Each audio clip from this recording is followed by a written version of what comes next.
எனக்கு ஒண்ணுமே புரியல. எனக்கு என்ன செய்யணும்னே தெரியல. காலியர் பேரண்ட்ஸ்ன்ட்டாங்க. அச்சச்சோ.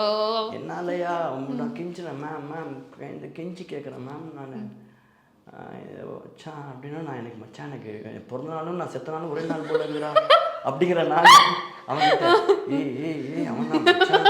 அவன் என்ன பண்ணுறான், ஃபோன் பண்ணும்போது எடுத்துட்டான், ஒயர் எடுத்து கடிக்க போயிட்டான். திரும்பி வேறு கடிச்சா ஷாக் அடிக்கும் பயங்கரமாக.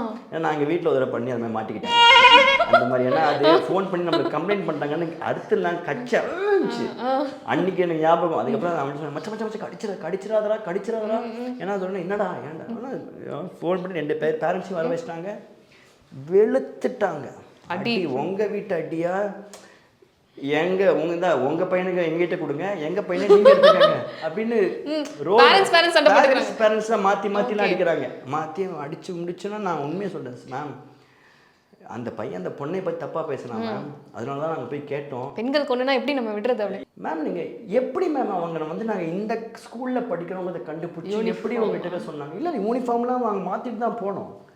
என்னது எப்படி அப்படின்னோடனே அந்த நரேஷோட ஐடி கார்டை தூக்கி இப்படி போட்டாங்க. இன்னும் படத்துல வர சீன் மாதிரி இருக்கு. அந்த சனியை அந்த ஐடி கார்டோட அவனை அடிச்சுட்டு ஐடி கார்டு கீழே விழுந்ததே தெரியாம ஓடி வந்திருக்கு. அங்கே அடி விழுந்திருக்காது. கேட்காதீங்க, எனக்கு அப்படியே குருதி புனல் கமல் மாதிரி ஆயிட்டேன். எனக்கே ஓட தண்ணியில மூஞ்சி பாக்குற மாதிரி இருந்தது என் மூஞ்சி கண்ணாடியில பார்க்கும்போது.